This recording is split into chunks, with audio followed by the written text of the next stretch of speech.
Teman-teman Superpedia yang dimuliakan Allah, sejak dahulu sampai sekarang, para ilmuwan dan ahli astronomi berlomba-lomba mencari penjelasan mengenai terbentuknya alam semesta atau dunia ini.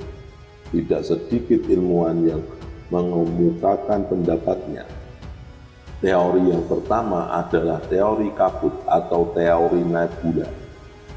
Teori ini dikemukakan oleh seorang filsuf dari Jerman pada tahun 1753 yang bernama Immanuel Kant. Dia menyebut bahwa alam semesta dulunya merupakan kabut atau gumpalan gas yang panas dan berputar. Jadi dahulu tidak ada matahari, bintang atau planet-planet lainnya. Yang ada hanya sebuah kabut yang sebagian besar berisi hidrogen.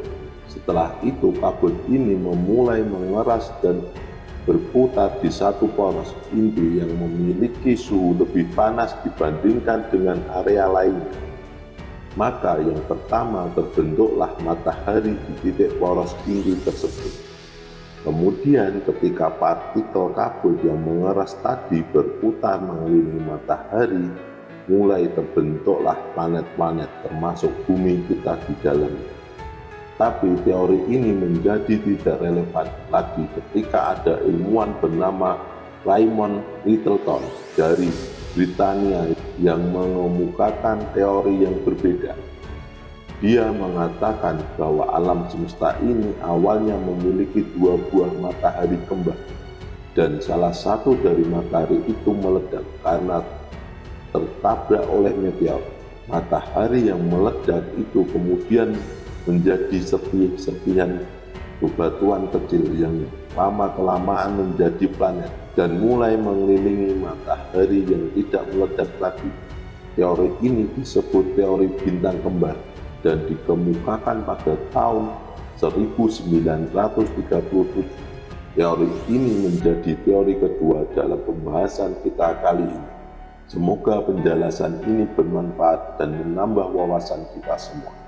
Teori yang ketiga dikemukakan oleh Hermann Mondi dan Fred Hoyle dari Cambridge University pada tahun 1948. Mereka mengatakan bahwa alam semesta ini tidak memiliki awal mula penciptaan dan juga tidak ada akhirnya. Semuanya terlihat sama sejak dahulu hingga sekarang. Tentu saja kita sebagai seorang muslim pasti akan langsung menolak teori ini. Teori ini menjelaskan bahwa tidak ada hari kiamat dan tidak ada terbentuknya alam semesta ini. Padahal dalam agama Islam kita wajib mengimani tentang hari akhir. Tentunya ini bertentangan dengan apa yang Allah firmankan di surat Al-Hajj ayat 7 yang berbunyi, dan sungguh hari kiamat itu pasti datang, tidak ada keraguan padanya, dan sungguh Allah akan membangkitkan siapapun yang di dalam kubur. Pada saat itu banyak sekali ilmuwan yang juga menolak teori ini. Kemudian ada teori yang keempat yang mungkin masih relevan di era modern sekarang ini, yaitu teori Big Bang atau ledakan besar. Awalnya teori ini dikemukakan oleh seorang ilmuwan asal Belgia bernama George Lemaitre pada tahun 1927. Teori ini kemudian disempurnakan atau diperbaiki oleh astronom Amerika Serikat bernama Edwin Hubble dengan menggunakan teleskop buatannya yang bernama teleskop Hubble. Ia mengamati bahwa planet-planet itu berputar mengelilingi matahari dan bergerak semakin menjauh dari matahari.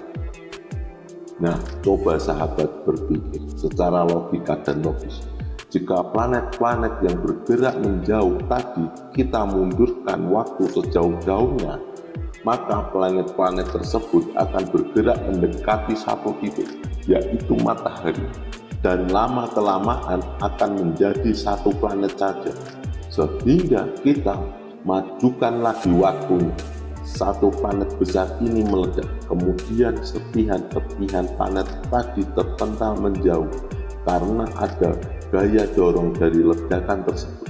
Seiring waktu, serpihan-serpihan planet itu semakin menjauh dari titik ledakan tersebut.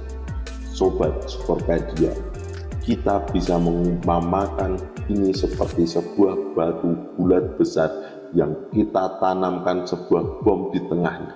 Ketika bom itu meledak, batu tersebut pecah dan pecahannya tersebar acak ke semua penjuru. Logikanya seperti itu. Teori ini menjadi relevan hingga saat ini dan banyak menjadi rujukan ilmuwan modern sebagai teori terbentuknya alam semesta. Hal ini dikarenakan teori ini memiliki dasar yang kuat, yaitu pengamatan melalui teleskop Hubble. Teman-teman Superpedia yang dimuliakan Allah, sekarang kita akan melihat proses terbentuknya alam semesta dalam versi Islam. Di Al-Quran, Allah telah menerangkan tentang bagaimana alam semesta ini diciptakan. Dalam surat Al-Anbiya, Allah berfirman, "Dan apakah orang-orang kafir tidak mengetahui bahwa langit dan bumi keduanya dahulu menyatu dan satu?